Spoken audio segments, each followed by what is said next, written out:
Now, it's called the Savage Mountain, and it is the perfect description. Everest may be higher, but most mountaineers will tell you K2 is harder. And the stats, well, they're quite scary. 1 in 4 people who make it to the summit die on the descent. Well, my next guest is the first British-American woman to actually get to the top. She's also skied to the North and South Poles and scaled the highest peaks in every continent. And last night, Vanessa O'Brien was named Explorer of the Year by the Scientific Exploration Society. She's here with me in the studio. Welcome here to the programme. For a man who doesn't get out much, I'm exhausted just reading out that list of what you've done. Now, K2, why is it so hard? Oh, well, there's a number of reasons for that. One is where it's located. It's in Pakistan. So unlike Everest, which is located in Nepal, this is Pakistan. It takes 6 to 8 weeks, so you have to devote that much time to climb it. It's 100 kilometers down a glacier to get to, so it involves a number of logistics to actually get just to base camp. And you have a number of technical difficulties trying to climb it. So take me through the technical difficulties, because these are really good pictures, some of the better weather during the climb, but what were conditions like? Because it can really turn, can't it? It can, absolutely. So winds can be 40 to 80 kilometers. Wow. You've got very low temperatures. I like to say 40 below because that's where Fahrenheit and Celsius is parity, so I don't have to explain the two to different audiences. So very, very cold, very deep snow. So generally we have to break trail by putting different people in front for a short period of time. And in those sorts of extreme conditions, I mean, how hazardous is it? Very, absolutely. You have whiteout conditions. Sometimes you can't see so far ahead of you. You're trying to put in some fixed lines and safety for when you're descending. It's frostbite conditions, so we have to be really, really careful about our hands and our feet.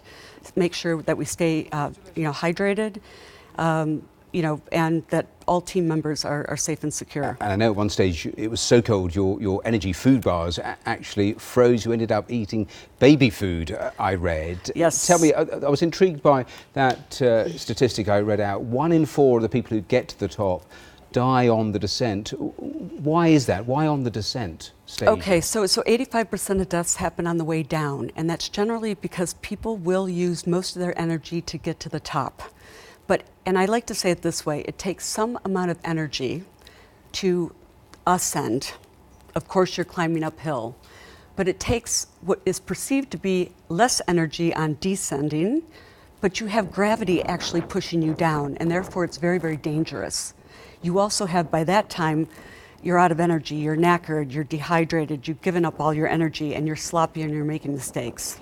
And tell me, that moment when you got to the top, Yep. What was that like? Well, for the last 1,000 meters on K2, this is after 3 years, our 3rd year, it took 16 hours up, 23 hours round trip for just that 1,000 meters. But when we did get up, despite the awful, awful weather, the skies opened to a beautiful, beautiful day. So it was almost as if it was rewarding that hard work and effort.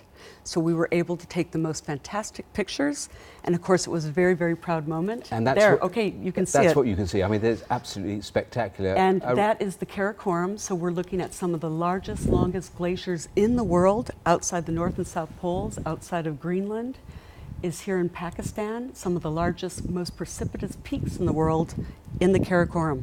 Let me ask you very quickly, because I read out that shopping list of all the things you've done, the skiing, the Everest, the peaks in 5 continents. I mean, why? And was this the toughest challenge amongst all of those things? There's no doubt. It took me 3 years. Each year I got 1 camp higher, which gave me hope.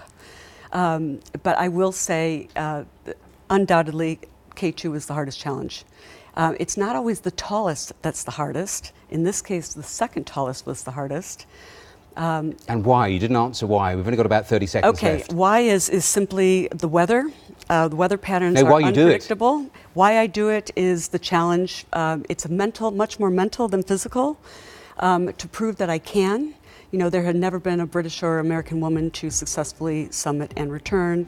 I had to prove that I could, and it really was a challenge over 3 years to do it. Well, very proud moment. You proved it, and thank you so much for coming in and just describing to our audience just exactly how you did it. Thank you.